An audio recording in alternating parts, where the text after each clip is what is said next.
Hello guys, today I have a case for you.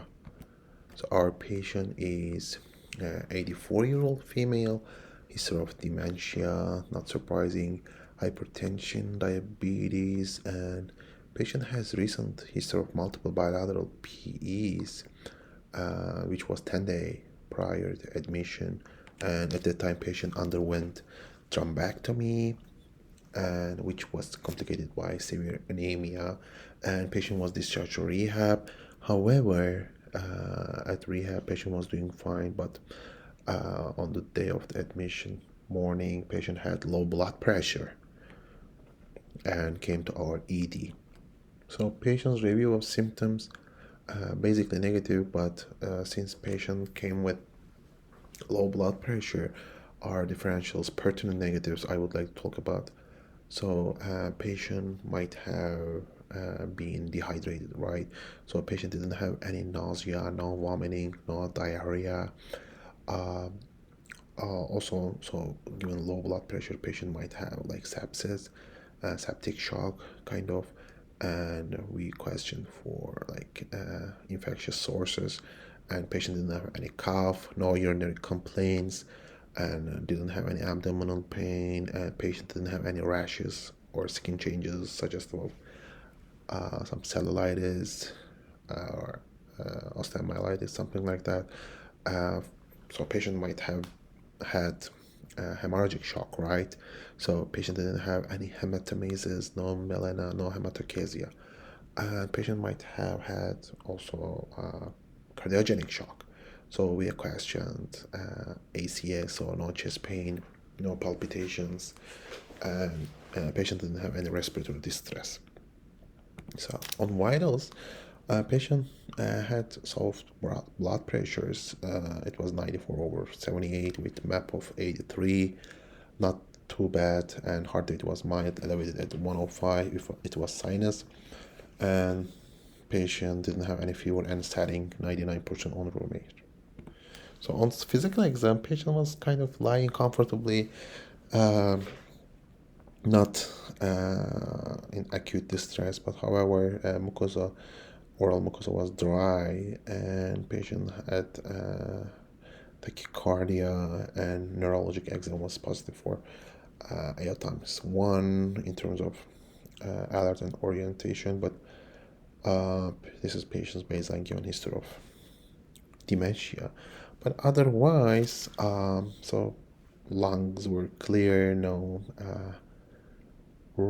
crackles or rails, and abdomen was soft, and there was no significant skin changes, no lower extremity edema. So patient seemed pretty much benign. So lab was done. So on CBC there was no leukocytosis, and patient had anemia given recent hospitalization. Patient, this is not new. Hemoglobin was 9, MCV was like 107, and platelet count was normal, and BMP showed normal sodium, normal potassium, normal chloride. Bicarb was mildly low but not crazy, and creatinine was 2 with BUN of 52. Patient has history of CKD, but given BUN to creatinine ratio more than 20, which is 26 here, so it might be suggestive of dehydration. Glucose was 166, and lactic acid was elevated at 3.1, and given questioning for sepsis, UA was done.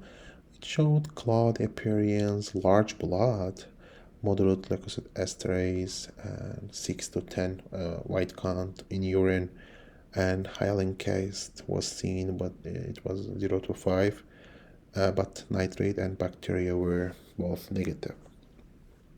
So further imaging was done. Chest x-ray showed some questionable right lower lobe infiltration, might be suggestive of atelectasis versus pneumonia. Otherwise, clear, not crazy. And CTAP was done on axial imaging. Some bibasilar infiltrations, and left kidney had some enlarged pelvis and enlarged proximal ureter, and this is, here we go, we have left ureter kidney stone, and otherwise normal appearing pancreas, bowels, some degenerative changes in the vertebrae, otherwise unremarkable study. So this is the coronal image of the CT abdomen pelvis. So we see liver, bowels,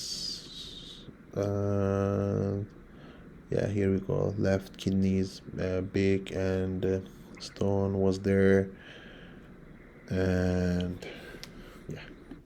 So given patient had AL times 1, CT head was done in the ED, which did not show any acute abnormality. So treatment wise, patient came with soft blood pressures, and the chest x-ray showed questionable right lower lobe infiltrates, might be suggestible pneumonia. So here's what I found. Patient was given cefepime, azithromycin, and some IV fluid. After IV fluid, lactic acid resolved. So patient underwent OR, but unfortunately, stone couldn't be removed given it was very solid stone and severely impacted. So a wire couldn't bypass or stent couldn't work. So patient went outside hospital for urgent need for nephrostomy to be placed by IR, which we didn't have at that time, to relieve the pressure in the left kidney. So to recap, this is an 84-year-old female, history of dementia and recent bilateral PE. Status was thrombectomy, coming with soft pressures, was found to have some right lower lobe infiltrates and left obstructing ureter stone with some moderate hydronephrosis, and initial OR was unsuccessful. Received some antibiotics, and patient was transferred for further nephrostomy need by IR. Thank you for listening.